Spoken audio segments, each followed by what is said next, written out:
She cupped them in the hollow of an exhausted faith and offered them silently as supplication. At night, when stars pricked the sky like tiny pinpricks of attention, Doña Esperanza closed her eyes and spoke to God as she had always done, in short sentences that did not demand theatrics. Not like this, she prayed, not with their hands. She did not ask for riches or for vengeance. She asked for breath.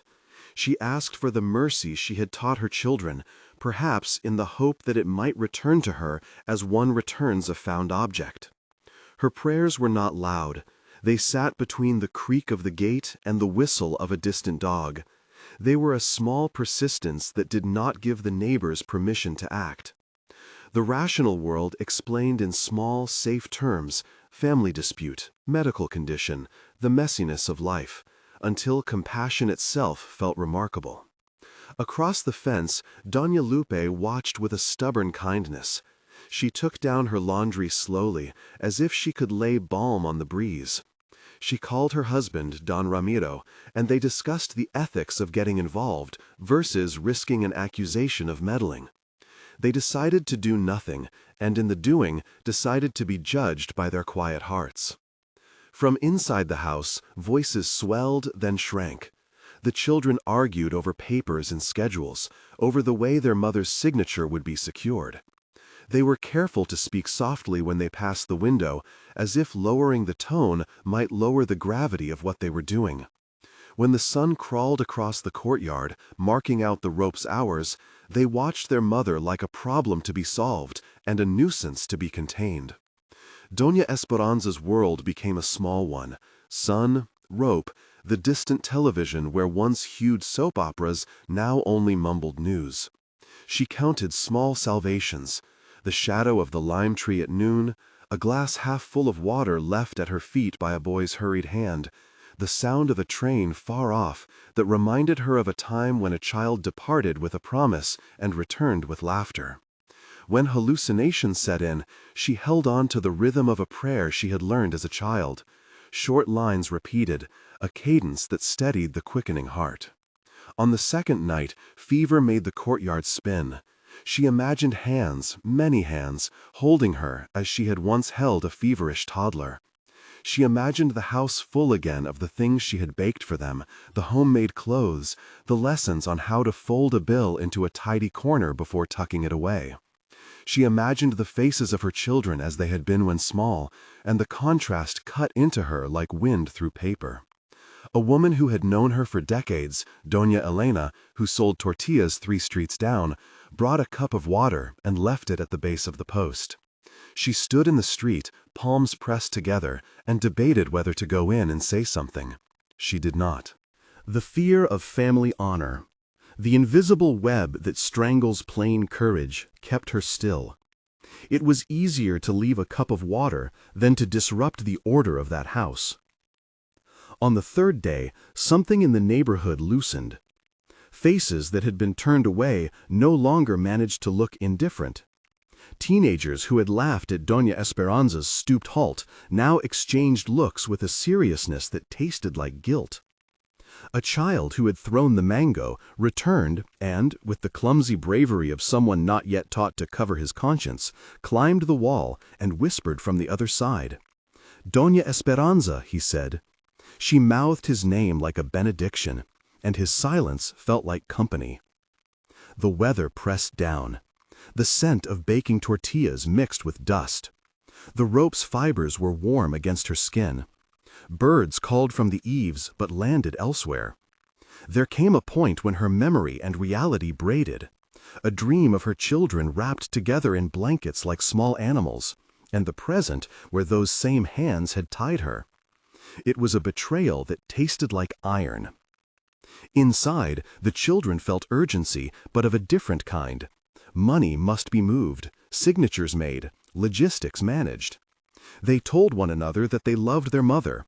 They called it love when they rationalized the step they had taken.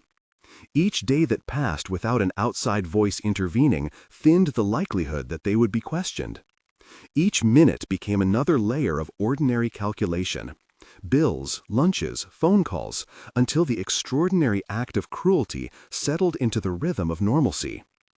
There were other small betrayals too. The pharmacy delivery that passed the gate with its bag of pills.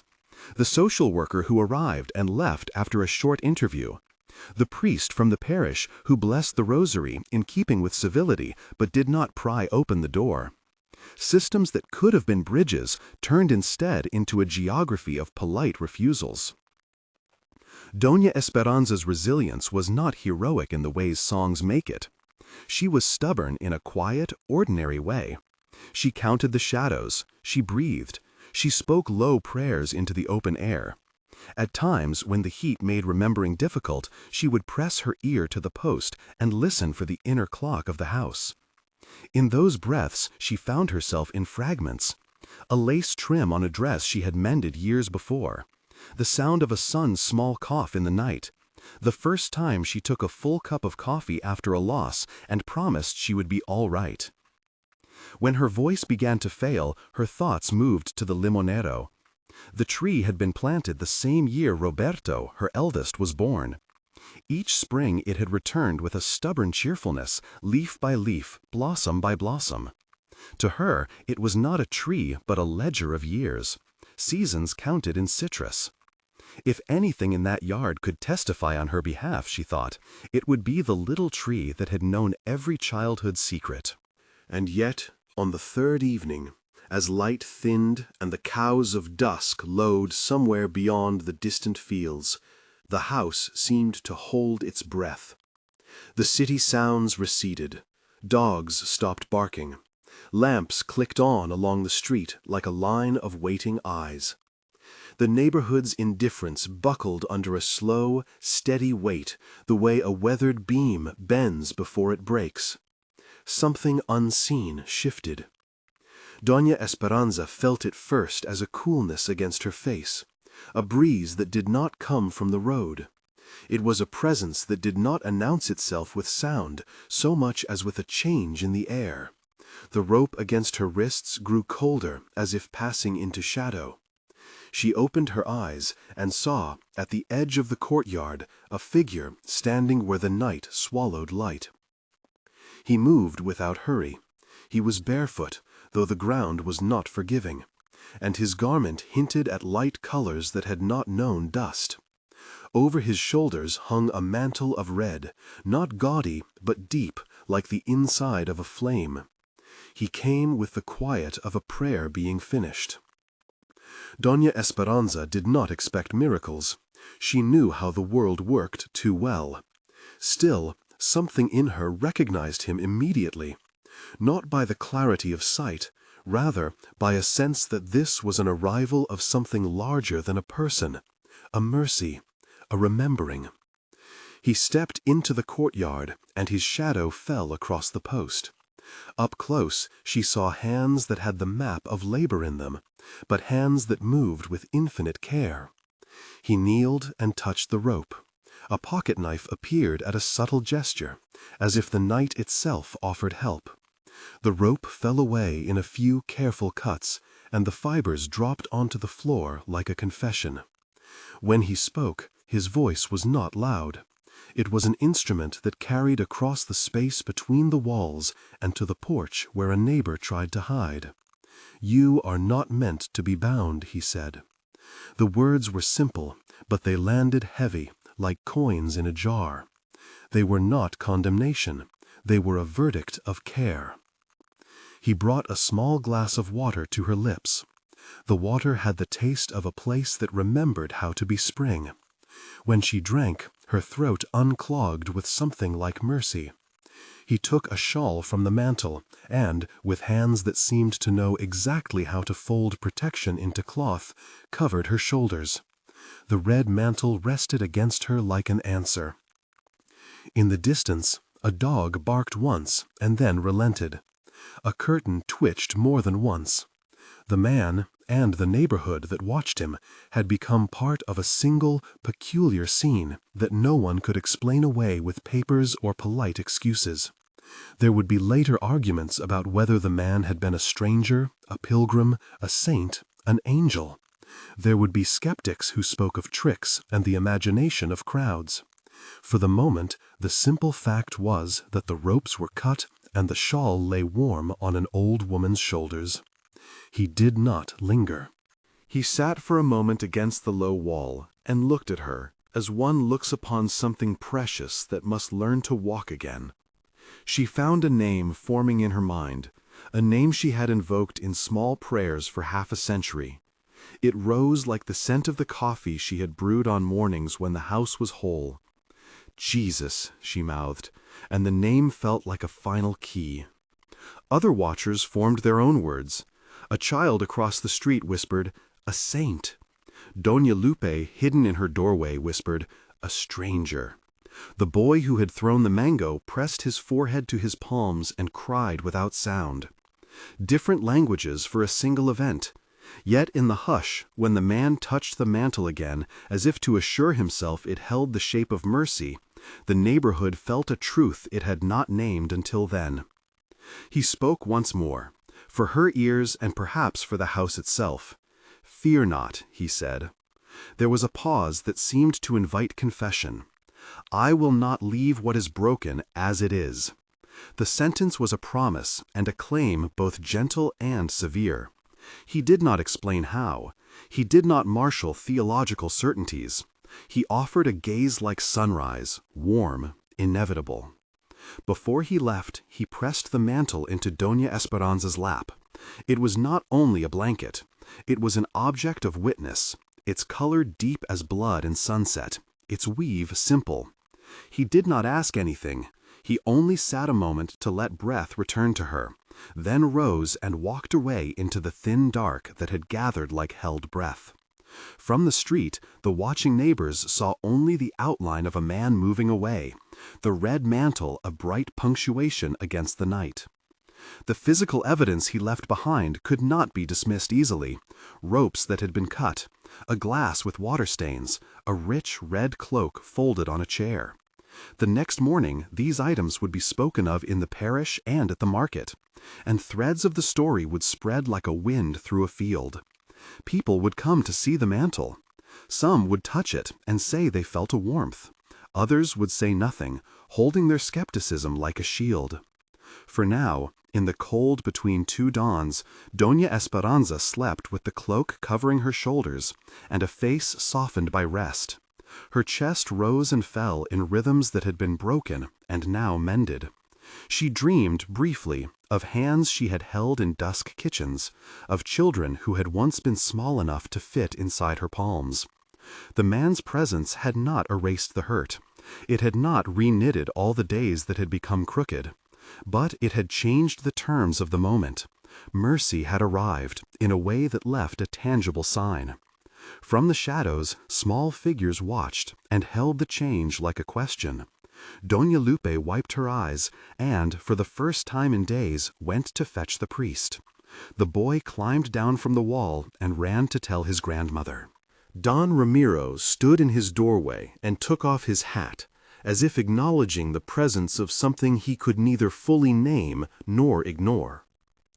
Inside the house, none of the children woke before dawn. They slept in rooms that suddenly felt cramped with the knowledge that something had happened while they lay thinking only of signatures and ledgers. When the first rays of light found the courtyard, they saw the cut ropes and the mantle folded on the chair. A weight settled in their chests that was unlike the one that had tightened a week before. It was something colder, clearer, the sense that they had been seen. Word spread with the slow, steady insistence of truth. A neighbor took a photograph of the mantle draped over the chair.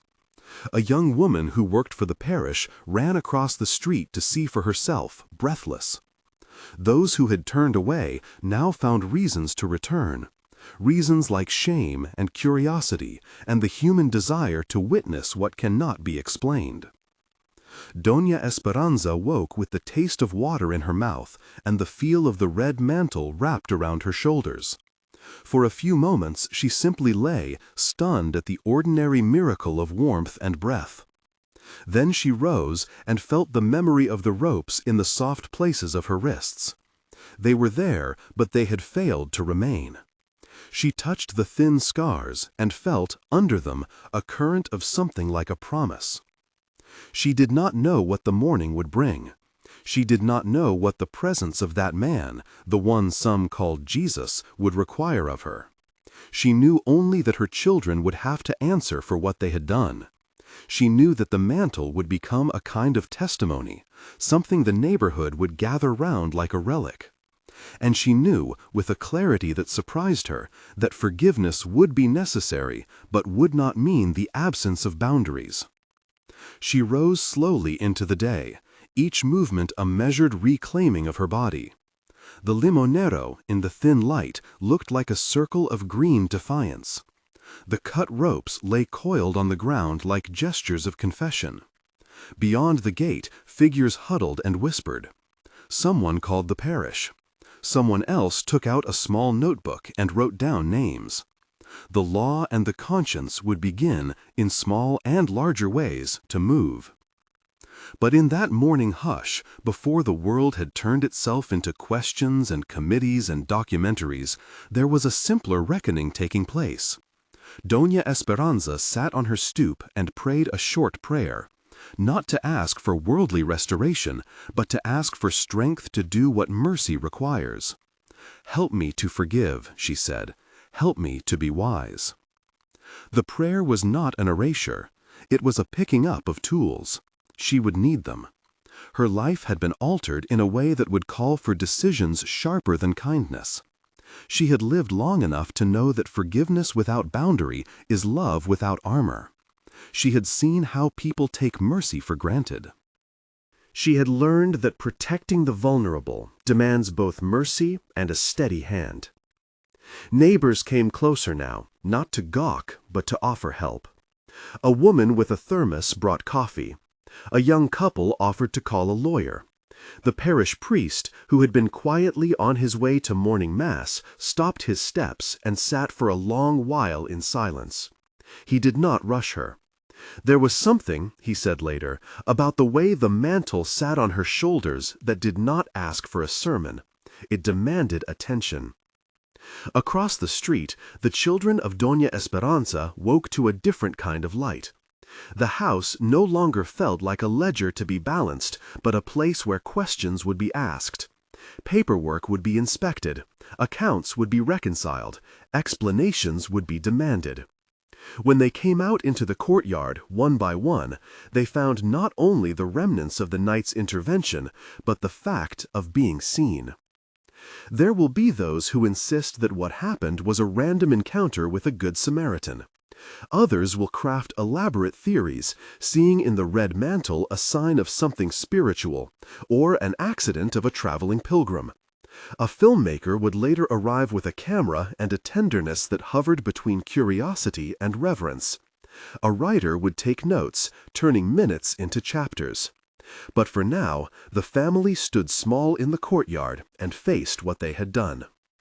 Doña Esperanza looked at her children and felt something complex, not only the old maternal softness, but a legal, clear-eyed recognition that love sometimes asks for restraint. She put the mantle over her knees and felt its weight guide her. Her voice was steady as she spoke to them, but not yet loud. She would not give way to the easy comforts of revenge. She would not let bitterness be the last word. She had seen too much of the cost of hatred.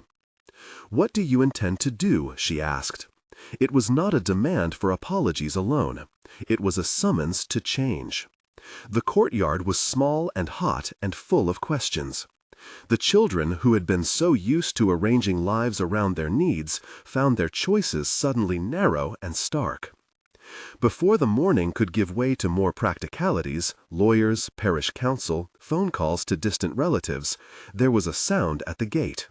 A small knock, not official, not urgent, but a statement. Someone had come to see the mantle. Someone had come to witness. They would learn, in the days that followed, that the man's arrival was not an isolated burst of mercy, but the hinge on which many things would swing. For some, it would become a story to file away. For others, it would be the seed of a movement.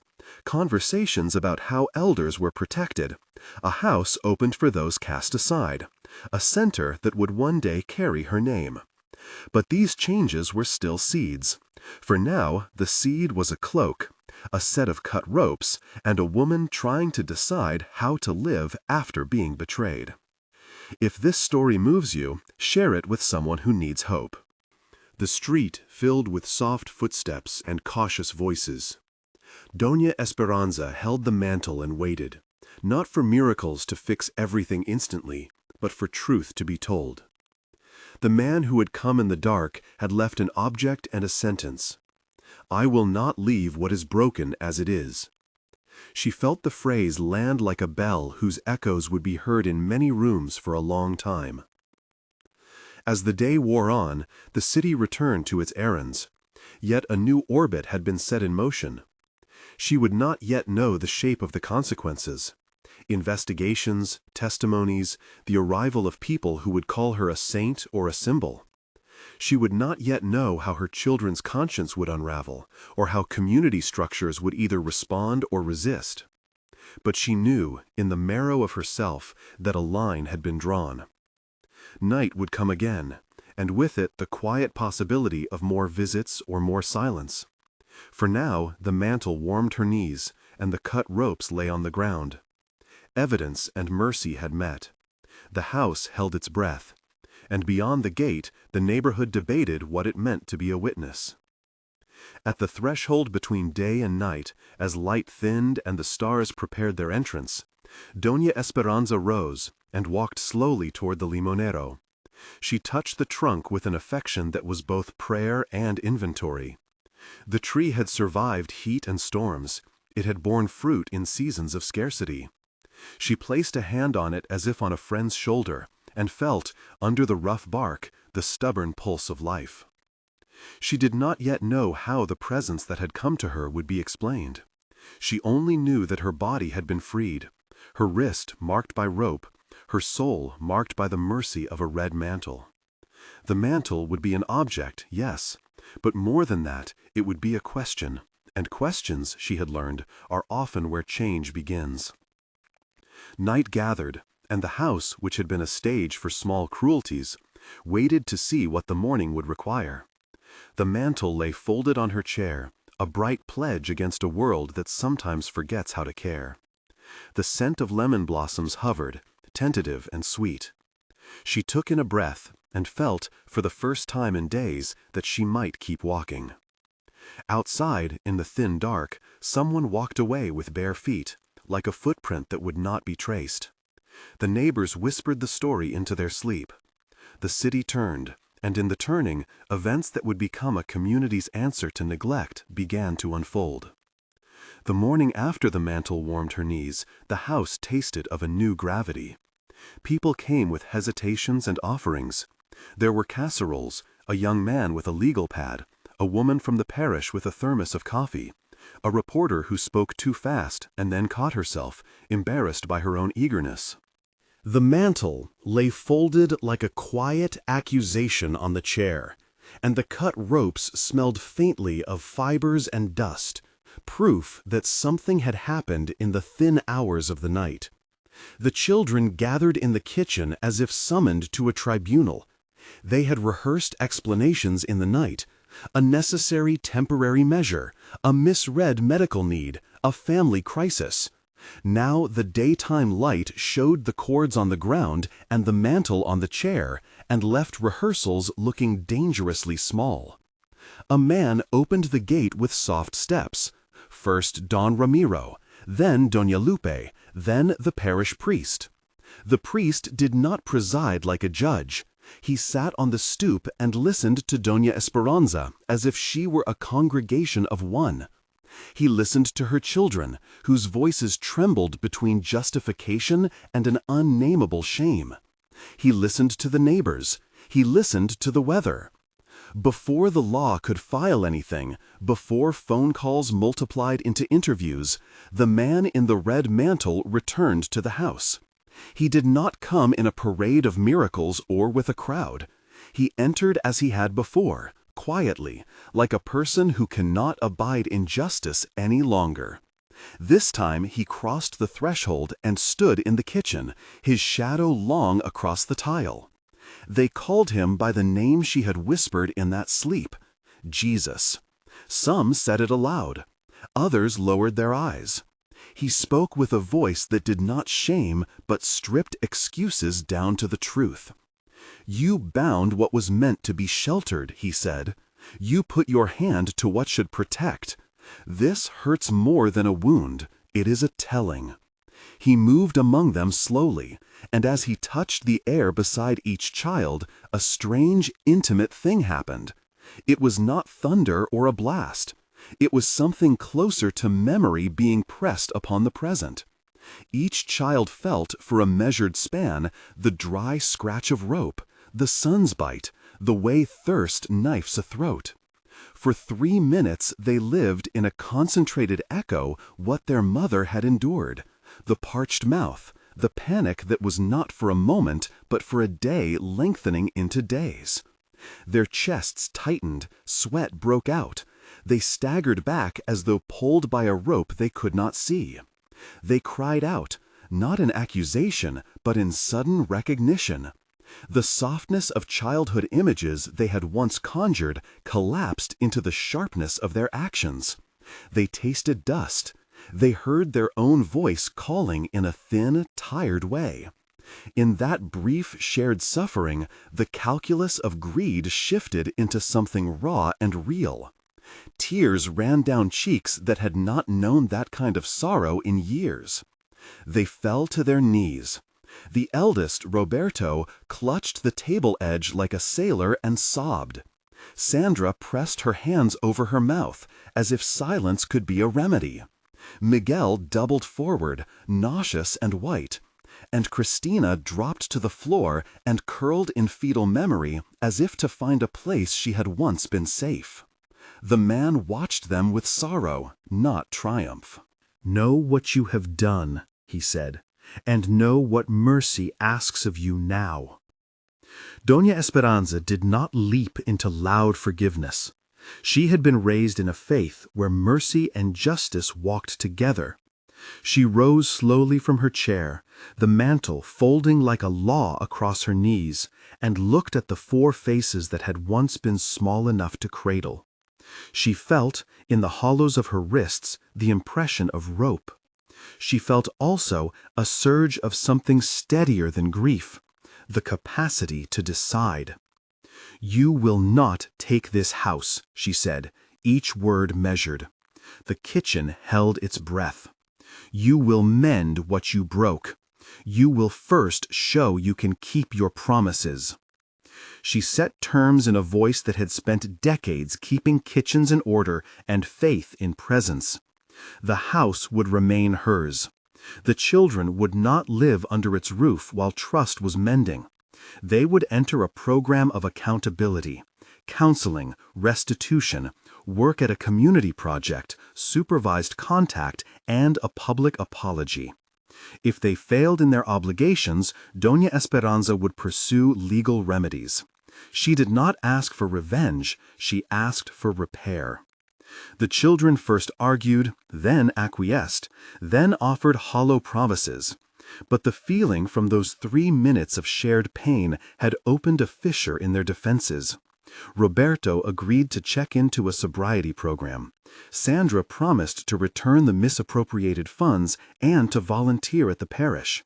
Miguel sought a job that required presence rather than schemes. Christina began attending sessions with the social worker who had once left too quickly. Not every repentance was immediate, and not every vow was kept without lapses. Change, the community learned, was less like a sudden transfiguration and more like the patient unknotting of rope. There were relapses and hard conversations and nights when hope felt precarious. But the mantle had become a testimony against denial. It hung in a small case at the parish and drew people who wanted to understand how grace and accountability could coexist. While the family began an uneasy process of repair, the neighborhood and beyond began to stir in ways that surprised everyone. Stories travel differently when there is proof, a photograph of the red mantle, an interview from a neighbor who had lingered in the doorway. So the story of Doña Esperanza's 3 days bound circulated beyond their block. A filmmaker arrived with a gentle curiosity. He wanted to tell the story without spectacle, to capture small hands, the limonero, the scarred wrist. A writer came with notebooks and an eye for the way a community shifts after a moral earthquake. A journalist from the city paper published a piece that put pressure on local services to remember their elderly. Outside interest brought both protection and strain. Reporters knocking at the gate, pilgrims seeking the mantle, skeptics bringing their theories. Some labeled the man a miracle worker, others a clever trickster. Some insisted he was a passing pilgrim. A Vatican investigator requested interviews, arriving with notebooks and a careful politeness that did not pretend to be neutral. He did not issue judgments overnight. He listened to witness accounts, to the parish priest, to Doña Lupe, to Don Ramiro, to the children, and he measured what could be measured: accounts, dates, physical items, and what could not, hardware of the spirit. The mantle, meanwhile, became an object both ordinary and charged. It was kept in the parish with a sign that read, "Evidence of Mercy." People visited in subdued lines. Some reached out a hand and touched the case glass, and later said they had felt a warmth in their palm. Others came and said nothing, moved by an experience that would not be explained by touch alone. The priest insisted it not become an object of superstition. "It is a witness," he said, "not a commodity." As word spread, the community found itself re-examining other silent cruelties. A woman named Rosa came forward weeks later at a small neighborhood meeting. Her story was not the same as Doña Esperanza's, but it echoed: neglect by family, eviction, the slow erasure of dignity. The parish supported her with temporary shelter. The seed of a communal response took shape, the small, practical idea of a place where elders at risk might find refuge, where paperwork could be sorted, where someone would step between a fearful silence and action. They called it Casa Esperanza, a name that felt both modest and stubborn. It began in a church hall with donated mattresses, then found a floor of volunteers who cooked meals, offered legal advice, and provided companionship. The filmmaker filmed the volunteers setting up bunk beds and teaching neighbors to recognize signs of elder abuse. The writer sat in a corner and wrote about ordinary heroism. They did not erect a shrine to the man in the red mantle. They opened their doors to the many who needed shelter, whether from neglect, poverty, or a family that no longer remembered them. Those first months were messy. Funds came in fits and starts. Volunteers argued over roles. A municipal inspector came with a clipboard and bureaucratic questions. Still, Casa Esperanza became a place where small cruelties were countered by ordinary kindness. Someone to call when pills were missing. A neighbor to make sure meals arrived on time. A network to oversee legal paperwork so that wills and titles could not be manipulated in the dark. The children of Doña Esperanza, thrown into the light and committed now to repair, found themselves working in the very project their mother inspired. Roberto learned to hang shelves and fix leaking sinks at Casa Esperanza, his hands discovering patience in repetition. Sandra, who had once counted money with a hand that would take, now took on bookkeeping under the supervision of a volunteer who taught transparency by example. Miguel, who had avoided steady work, found weight in showing up at dawn for kitchen duty. Christina sat with women who needed conversation, learning how to listen without offering solutions. Their repentance was patchy and real. The neighborhood offered both grace and accountability. Some neighbors could not forgive. They still whispered at markets and left their doors slightly more guarded. But many returned their greetings. Mercy did not erase the past, it changed the future incrementally. The filmmaker's project drew attention to the practical work as much as to the extraordinary moment in the courtyard. He filmed bread being broken in the communal kitchen, hands rinsing dishes, an elderly man teaching the volunteers how to prune the limonero. He shot interviews with Doña Lupe and Don Ramiro, with the parish priest and the Vatican investigator who had come to listen. He refused to film the face of the man in the red mantle. Instead, he filmed the evidence: the folded cloak, the cut ropes, the shadows in the courtyard. The resulting documentary did not preach, it asked questions about neighborliness, the ways communities abandon or save their elders. The writer compiled stories into a book that spoke of small revolts against ordinary cruelty, acts of withholding and acts of repair. The book did not attempt to prove the supernatural. It concentrated on the lives that changed after a presence became impossible to ignore, the way neighbors learned to check on each other, the way a parish clerk learned to read elders' wills to prevent exploitation, the way children who had once taken to the streets came back to learn trades. The book's publication brought journalists and students and activists to the neighborhood, and with them came resources and fresh debates. Not everyone welcomed the attention. For some, it felt intrusive. For others, it felt necessary. The Vatican investigator, after months of interviews, announced that the matter would be catalogued and considered with careful notes. He did not pronounce a definitive miracle. He reported what witnesses said and left theological reflection to those in the Church's councils. The investigator's prudence meant that some called him a skeptic and others called him a guardian of truth. Whatever his final assessment, his involvement lent a strange stability to the story. It suggested that institutions noticed and would not simply pass it as a local oddity. Meanwhile, Doña Esperanza kept living her days with the mantle folded in a corner and her limonero humming with stubborn life. She did not want to be a spectacle. She wanted to be a woman who had been seen and who could now see. She took to walking slowly through Casa Esperanza, carrying jugs of coffee, listening to a young woman's grief or an elder's complaint. She often sat under the limonero and took notes, not as a director, but as a neighbor who had learned the cost of looking away. People found courage in her presence. A widow who feared the cruelty of her own relatives found the strength to update her papers and lodge a complaint. A son who had taken advantage of his aging father's accounts came to the parish and sobbed in the stoop. From many small acts, legal protections, daily companionship, training for neighbors, sprang from the posture of a community that had been jolted awake. The film premiered at a modest festival. It did not show the face of the man in the red mantle, true to the filmmaker's wish to respect mystery, but it showed the way a community rearranged itself after a mercy. The audience watched footage of Doña Esperanza stirring a pot, of volunteers folding sheets, of the limonero's blossoms at dawn. There were tears, and there were questions whispered afterwards about the shape of faith and compassion. The writer's book sold steadily, not as a sensational exposé, but as a handbook of waking up.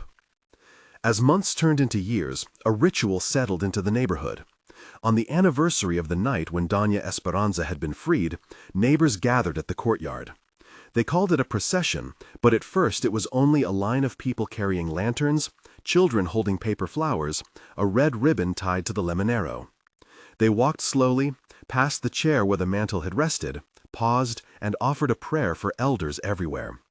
Some left food on the stoop, some lit candles. The procession was neither show nor sermon. It was a community making a promise not to look away again. The children of Doña Esperanza, now men and women with a slow humility, stood on the outskirts of those processions sometimes, watching the neighbors who had once closed their curtains now walk in the light. They were not proclaimed wholly redeemed, for redemption is a course longer than a year, but they learned to spend time where their mother had always been, in service. Not all consequences were avoided by mercy. The community pushed for legal changes: an elder protection hotline, a neighborhood watch with training in elder welfare, a municipal initiative to audit wills and property transfers for seniors with new scrutiny. Politicians used the story to talk about social responsibility.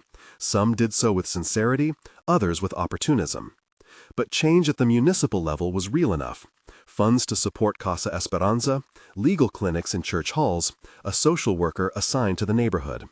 The work was messy, slow, and often underfunded, but it had begun. In the months and years that followed, Doña Esperanza herself became both a quiet symbol and an active participant in that work. She taught a small class on how to read legal forms in a corner of the Casa Esperanza's refurbished kitchen. She taught neighbors how to spot manipulative behavior masked as love. She shared recipes that tasted of home and resilience. She never sought to be famous. She would tell visitors who praised her, "I was a woman who loved a lemon tree. That is not heroic, it's simply what we do." Her modesty was itself a rebuke to the hunger for spectacle. The man in the red mantle appeared again on small private stages. Once he came to a bedside to place his hand on a woman in hospice care. Once he knelt outside the shelter and quietly mended a torn blanket. Always he left as quietly as he arrived. People who saw him sometimes said that he was a traveler with a gentle air. Others insisted he was Jesus. The Vatican investigator filed his notes and suggested the matter be kept in church records for further discernment. The mantle remained an object of witness. The man's presence remained a mystery. Time, which heals and reveals, brought both tests and consolations. The children did not always walk an untroubled path. There were relapses into old patterns. One son squandered a small inheritance and had to face new reckonings. A daughter had a breakdown and withdrew for months. But the network of Casa Esperanza and the discipline of accountability meant that those failures were met with structures that resisted secrecy. The community's default became intervention rather than denial. Doña Esperanza's limonero bloomed each season with a stubborn cheerfulness. One winter, when the rains were late and the city expected only brown branches, the tree burst into unseasonal blossom. The neighbors spoke of it as a sign, but resisted turning it into prophecy. It became instead a small miracle, fruit and beauty in a season that had no right to expect either. Children would run to pluck a lemon and press it into a drink that tasted like a small Thanksgiving. The tree was tended carefully and given more water than usual, but neighbors still said quietly to one another that some things seem to bloom because someone remembers them. The limonero became a classroom for the neighborhood's children about patience and care. Years slid onward. Casa Esperanza grew into a modest network of services: legal counsel, home visits, a phone line for neighbors to report concerns. Grants came and went. Volunteers cycled in and out. People married, moved away, grew old. The mantle remained folded in a glass case at the parish, wrapped in cloth and labeled not as relic, but as testimony. Doña Esperanza aged with the particular grace of someone who had found a way to bind mercy with judgment. Her hands grew more translucent, with veins like a map. Yet she still rose each morning to boil coffee, to sweep the courtyard, to check the mail. She accepted visitors who came with stories of their elder relatives. She spoke openly of her limits. Forgiveness did not mean she would be taken. Compassion did not mean she would forget the cost of neglect. Her children, now patched with the cloth of daily labor and the stain of past fault, visited often. Their conversations were awkward and truthful. They asked for advice and received it. There were times of laughter and times of silence. There were new children born into the family who knew the limonero as something that had always been there, its branches an ordinary testament to continuity. The documentary won a small award at a local festival. The writer's book continued to sell, translated into a few languages, carried by people who wanted practical models of how a community might wake up. Some readers wrote letters describing their own elders who had been neglected and asking for advice. Doña Esperanza took a few of those letters and tucked them into a drawer. Then, one autumn that smelled of first rains, Doña Esperanza fell ill. It began as a cough, then a fatigue that settled into her bones. She did not make a drama of it. For a time, she moved more slowly, receiving visits from neighbors and friends who brought soup, and from volunteers who kept Casa Esperanza running. Her children gathered in turns. A nurse who had volunteered at the shelter came each evening to check her pulse and adjust medicines. In the last weeks, the courtyard filled with soft visitors. A small chair was placed by her bedside so that those who came could sit and speak in hushed tones. The limonero outside had begun to shed a rain of tiny blossoms. They drifted like confetti on the air. One twilight, when light slipped in such a way that the room looked like a memory, the man returned. His arrival was not a fanfare. It was a quiet folding of the day. He sat at the edge of the bed and took her hand, which was warm thanks to the ever-attentive volunteers who had massaged it. He did not kneel to perform anything grand. He sat and listened. "Peace," he said softly, his words like a benediction more than instruction. Her breathing was thin, but there was a smile that had the breadth of a life's worth of small mercies. For decades she had asked not for spectacle, but for courage enough to forgive and wisdom enough to protect. Now the two sat at the same bedside. "Thank you," she whispered. Her voice surprised her. It was not only gratitude, but a confession that mercy had cost her something and given her something in return. He did not speak long. He simply held her hand until the labor of living slowed, and the room filled with the hush of people who had been allowed to sit with a life as it closed. There was no sign of flash or trumpet. The moment was intimate and entirely suited to the woman who had always preferred a small cup of coffee to a procession. Her last breath came like a tide, gentle, certain. Those present did not wail. They breathed out. The parish priest closed her hand around the little rosary she had worn for years. The mantle was not on that bed. The man had not come to be the instrument of death, but to be the calm companion of crossing. He rose and walked to the window that caught a gust, looked at the limonero bowed by the night, and left without scene. News of her passing traveled differently than the story that had required a mantle. People came from the neighborhood and from towns beyond. There were those who came to see the woman who had become a modest teacher of mercy. A procession formed, not the earlier celebratory one, but a true procession of remembrance. Ladies with scarves, youngsters with flowers, Casa Esperanza volunteers with folded hands. They walked the path she had once trod each morning to her tree and stopped to tell brief stories. The funeral was private in tone, but public in presence. At the graveside, the limonero's blossoms, unseasonable the year before, had produced a small lushness despite the late hour. People said quietly that the tree had been like her, a stubborn green addition to a sometimes drab world. A child left a single lemon on the grave, more out of affection than ritual, and it smelled like something ordinary and true. After her passing, the mantle returned to its place in the parish. Pilgrims came, but not in the frenzy one sees around cheap relics. They came to witness a tale about a woman who had been bound and then freed, about a community that decided to do the hard work of keeping its elderly safe. Some skeptics persisted. Some theologians wrote papers. The Vatican investigators' file, thick with notes and taped interviews, was placed in a library archive for further study. Whether or not the church would issue a formal recognition remained an open matter. What mattered at the street level was the work that continued. Casa Esperanza kept running. The children of Doña Esperanza continued to volunteer, sometimes publicly and sometimes quietly. Roberto lived close by and would be found in the mornings fixing what needed fixing. Sandra kept the book of donations with a new respect for honesty. Miguel kept his sobriety in small daily acts. Christina sat with elders on the bench under the limonero and listened. The neighborhood ritualized remembrance in small ways. Each year, on the night when she had been freed, the procession walked slowly with lanterns. They carried a single red ribbon tied to the limonero, a color remembered but not worshipped. They spoke of guardrails for the vulnerable, of neighbors who would check in with a simple knock, of wills read aloud with witnesses present so that secrecy could not become abuse. The procession was less about marvel than about promise, a promise not to look away. Stories spread beyond the block.